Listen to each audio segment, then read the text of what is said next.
The following recording has been adapted from a material in English for academic purposes written by Ken Beatty. The title is Slow Food Please, Levels, Intermediate Up.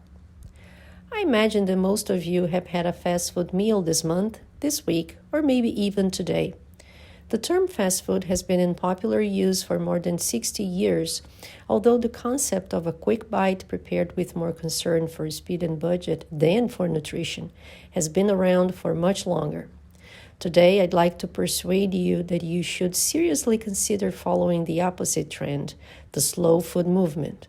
After, I'd like to make sense of it with an example of one individual's journey from fast food to slow food. The slow food movement began in Italy and was largely the initiative of one man, Carlo Petrini. Petrini, born in 1949, initially became known for his opposition to the opening of McDonald's next to Rome's historic Spanish Steps. His continuing opposition to fast food, or rather his celebration of the pleasures of traditional foods, became a movement in 1989, when he and others created a manifesto that laid out general principles about how food should be good, clean, and fair. Good is defined as being part of a fresh and flavorsome seasonal diet that satisfies the senses and is part of the local culture.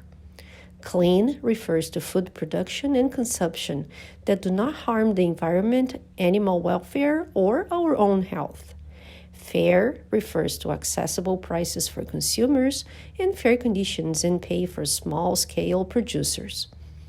Let's look at each of these in turn. The idea of good focuses on local specialties. In most countries, food production has become standardized along the lines of a factory model.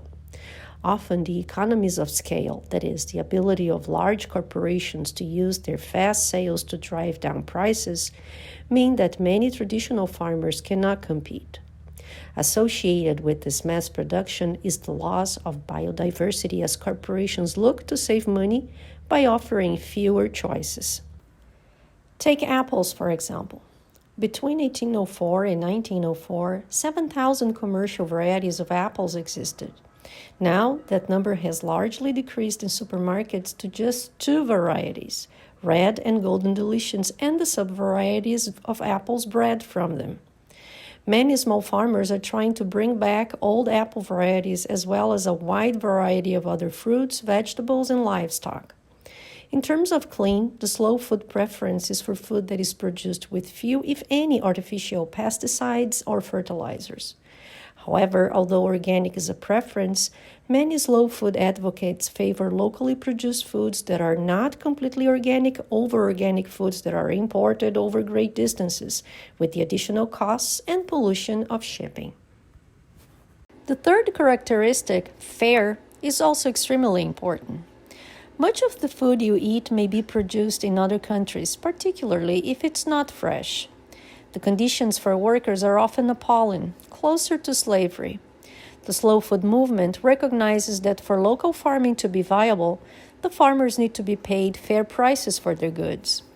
These prices may be higher than those at the supermarket, but the difference in quality and taste makes buying local produce worthwhile. At the beginning, I mentioned I would give you an extended example drawn from the experiences of one individual. I recently interviewed Michelle Pensglave, a slow food proponent who lives on Bowen Island, on Canada's west coast. The first thing I asked Michelle was whether she grew up eating what we now call slow food. She surprised me by saying no, quite the opposite. She said this was especially true when she was younger, living with her single mother. Her mother would pick Michelle up from the babysitters after work, and they'd either buy packaged TV dinners or stop at a chain restaurant for a fast food dinner.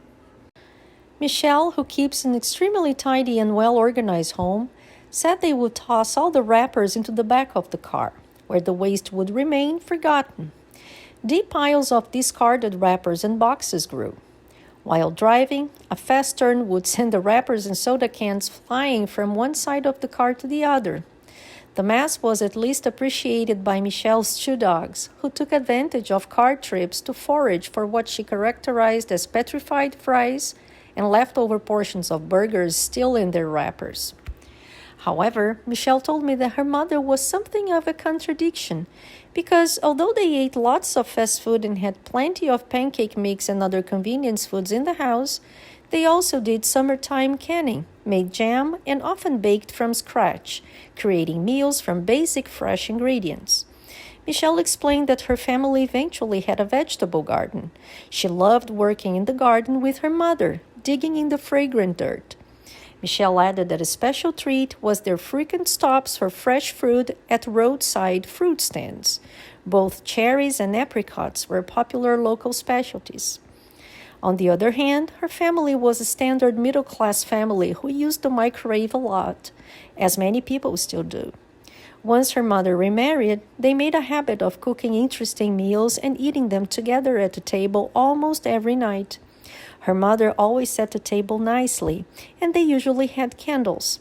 Michelle enjoyed dinner time bonding as a family, which she explains is a slow foodish thing to do.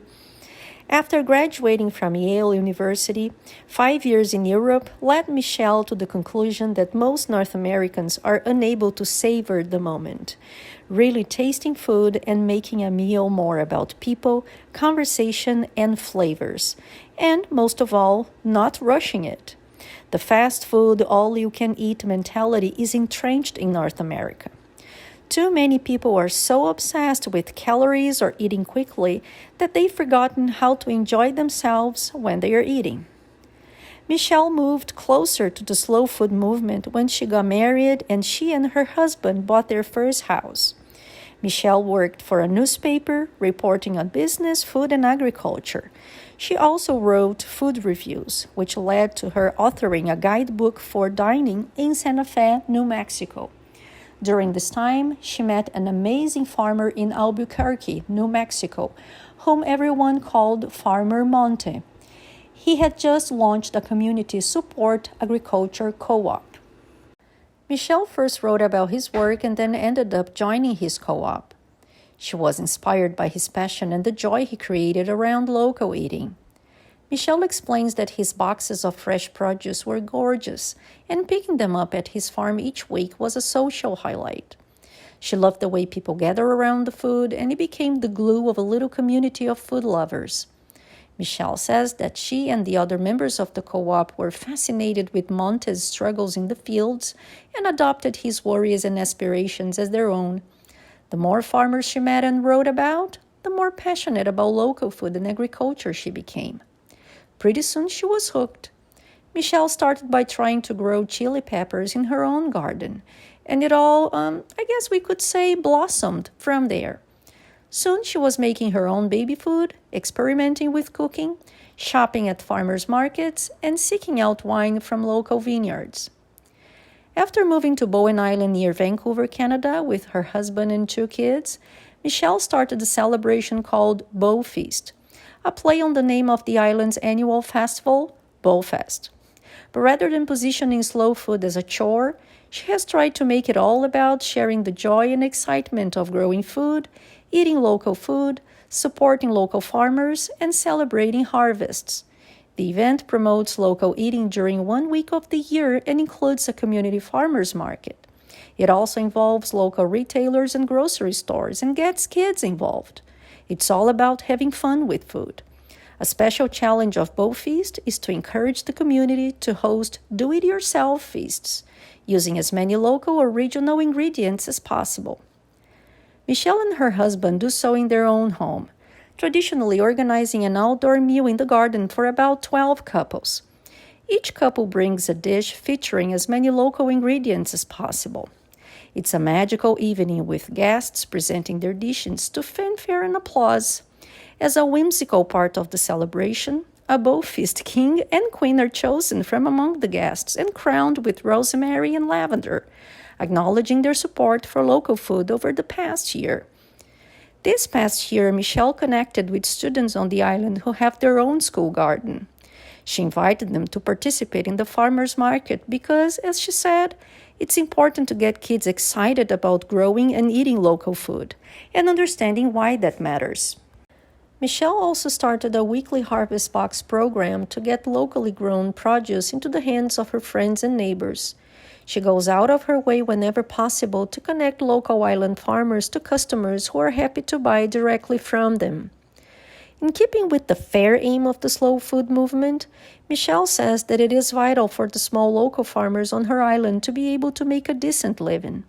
It's pretty much impossible at the moment, she says, but the more people who start buying from a grower down the street instead of from a chain grocery store, the more realistic that goal will become. She'd like to work on this particular piece of the puzzle next, to figure out how to make it more attractive to become a farmer in the first place. She'd like to help the growers on Bowen Island boost their sales so that they can continue their important work.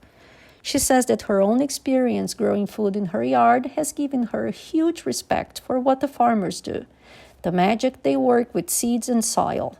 Michelle calls it a miracle. I'm here today to tell you that you can each be part of this miracle. Sometime this week, take the time to enjoy a meal handmade from local ingredients. Share this meal with friends and avoid distractions. Turn off your phones, computers, and TVs. Celebrate the taste of real food and perhaps think about growing even one vegetable, fruit, or herb on your windowsill. Both your body and mind will thank you for it.